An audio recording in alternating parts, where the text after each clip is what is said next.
Assalamualaikum warahmatullahi wabarakatuh.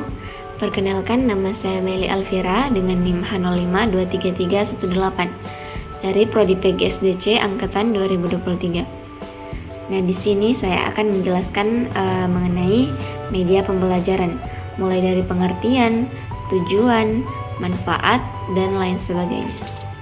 Baik, pembahasan yang pertama adalah pengertian media pembelajaran.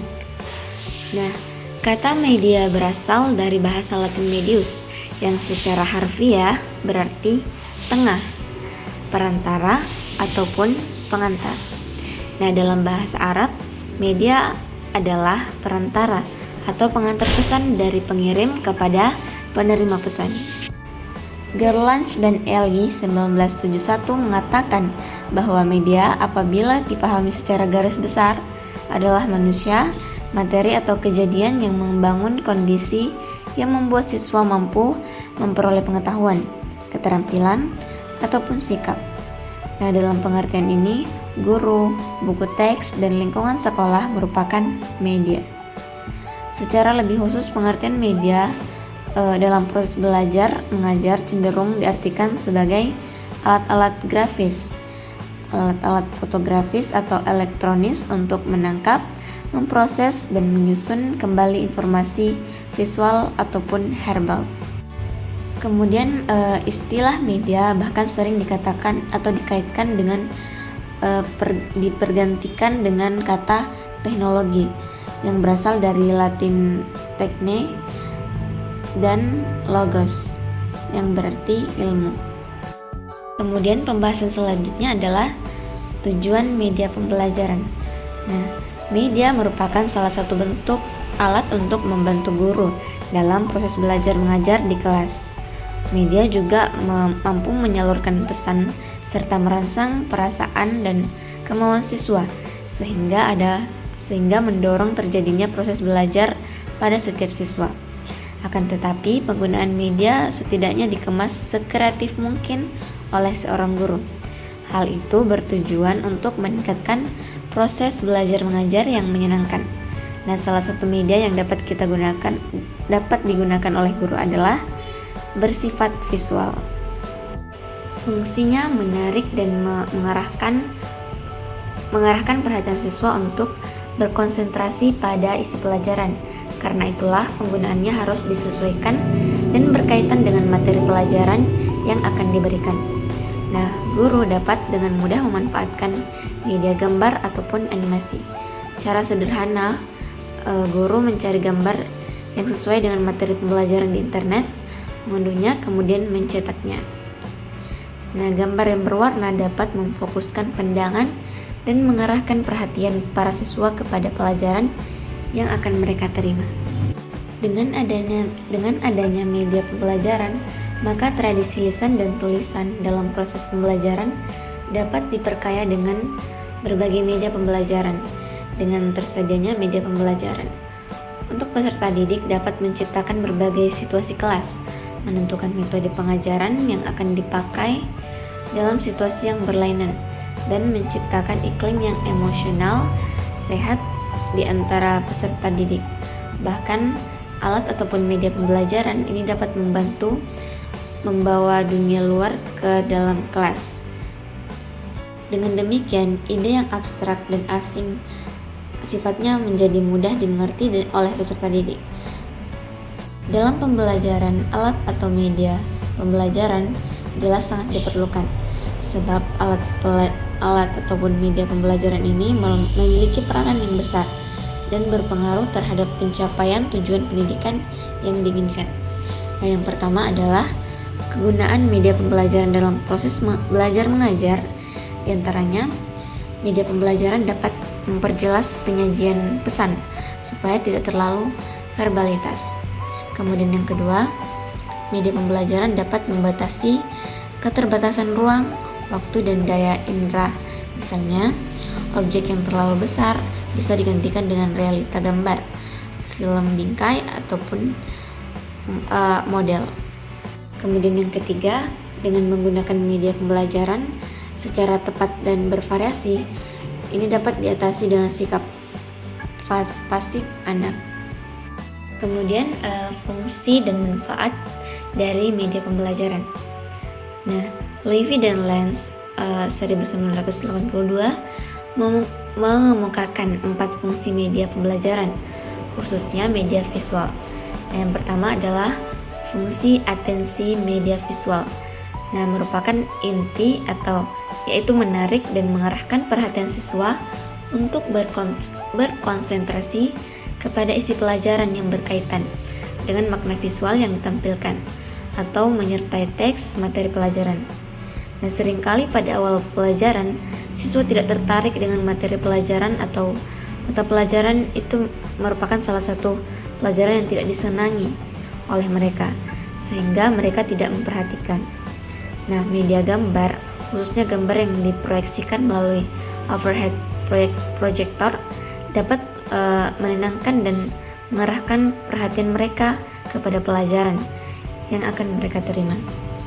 Nah, dengan demikian, kemungkinan untuk memperoleh dan mengingat isi pelajaran semakin besar.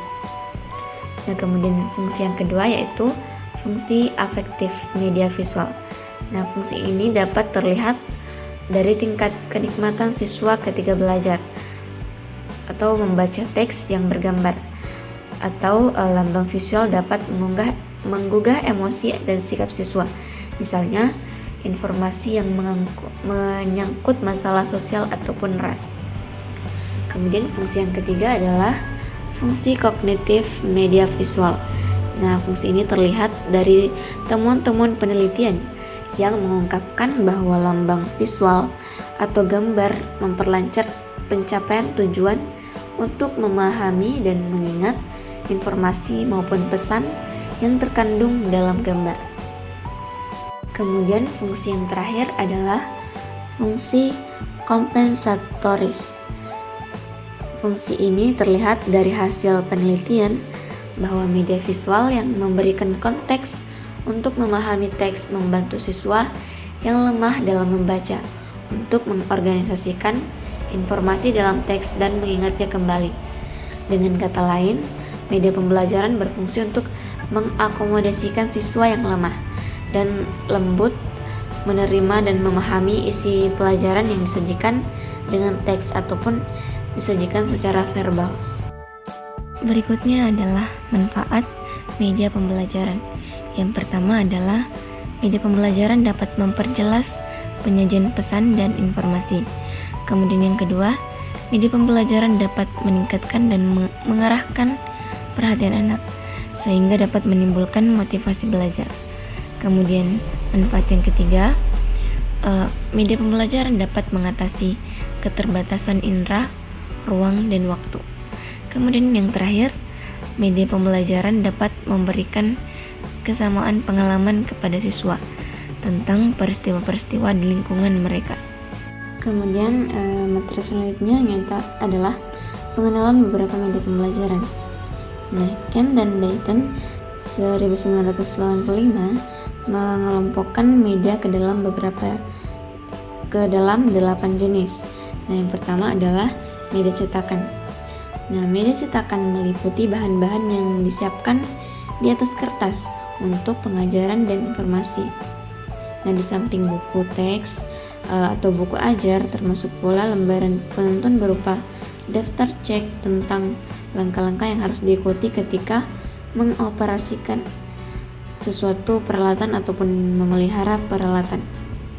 Lembaran ini berisi gambar ataupun foto di samping teks penjelasan. Nah, salah satu jenis media cetakan yang paling banyak digunakan adalah teks terprogram. Kemudian yang kedua adalah media pajang. Nah, media pajang pada umumnya digunakan untuk menyampaikan pesan ataupun informasi di depan kelompok kecil. Nah, media ini meliputi papan tulis, flip card, papan magnet, papan kain, dan papan buletin serta pameran. Nah, media pajang yang paling sederhana dan hampir selalu tersedia adalah papan tulis. Kemudian yang ketiga adalah overhead transparencies. Kemudian selanjutnya adalah rekaman audio tape. Materi rekaman audio tape adalah cara ekonomis untuk menyiapkan isi pelajaran atau jenis informasi tertentu. Jadi rekaman ini dapat disiapkan untuk sekelompok siswa, dan sekarang ini sudah lumrah rekaman dipersiapkan untuk penggunaan perorangan. Kemudian jenis yang kelima yaitu seri slide. Nah, slide atau adalah suatu film transparansi yang berukuran 35 mm dengan bingkai 2,2 x 2 inch. Bingkai tersebut terbuat dari karton atau plastik. Film bingkai diproyeksikan melalui slide projector. Jumlah film bingkai yang akan ditayangkan untuk suatu program tergantung kepada tujuan yang ingin dicapai.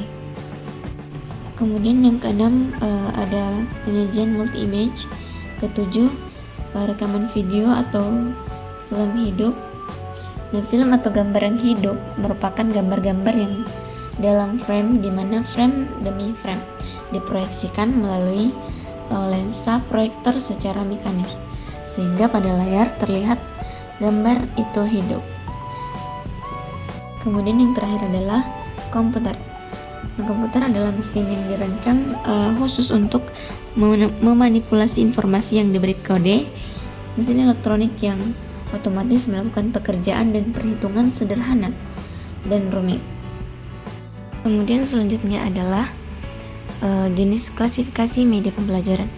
Nah, media pembelajaran diklasifikasikan ke dalam 5 kelompok. Yakni yang pertama, media berbasis manusia, kemudian kedua berbasis cetak, yang ketiga berbasis visual, yang keempat berbasis audiovisual, dan yang terakhir berbasis komputer. Ini adalah contoh-contoh dan pemilihan media pembelajaran. Nah, pengelompokan berbagai jenis media apabila dilihat dari segi perkembangan teknologi oleh Sells dan Glasgow dibagi ke dalam 2 kategori luas. Nah, yang pertama adalah pilihan media tradisional. Nah, bisa terdiri dari yang pertama adalah visual diam yang diproyeksikan, yang terdiri dari proyeksi apocoic atau tak tembus pandang, kemudian proyeksi overhead, slides, film strips.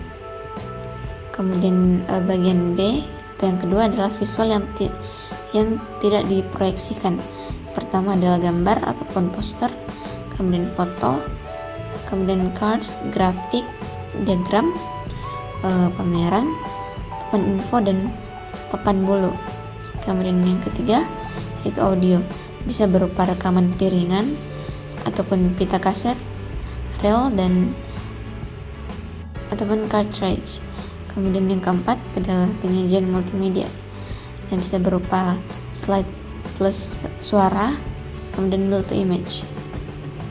Kemudian yang kelima adalah visual dinamis yang diproyeksikan, contohnya seperti film, televisi, ataupun video. Kemudian selanjutnya adalah cetak.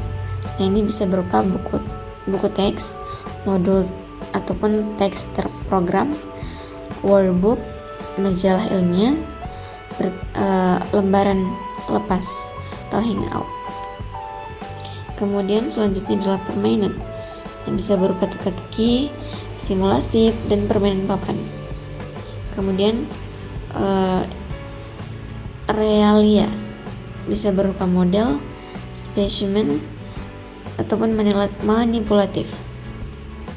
Kemudian yang jenis yang kedua adalah pilihan media teknologi mutakhir. Nah, yang pertama ada media berbasis telekomunikasi. Yang pertama ada telekonferen, kemudian kuliah jarak jauh. Nah, yang kedua media berbasis mikroprosesor. Kemudian selanjutnya adalah media berbasis mikroprosesor. Contohnya seperti komputer assisted instruction, permainan komputer, ataupun sistem tutor intelijen. Dan yang terakhir adalah media cetak. Nah, media cetakan meliputi bahan-bahan yang akan disiapkan di atas kertas untuk pengajaran dan informasi. Nah, teks terprogram merupakan salah satu jenis media cetakan yang paling banyak digunakan.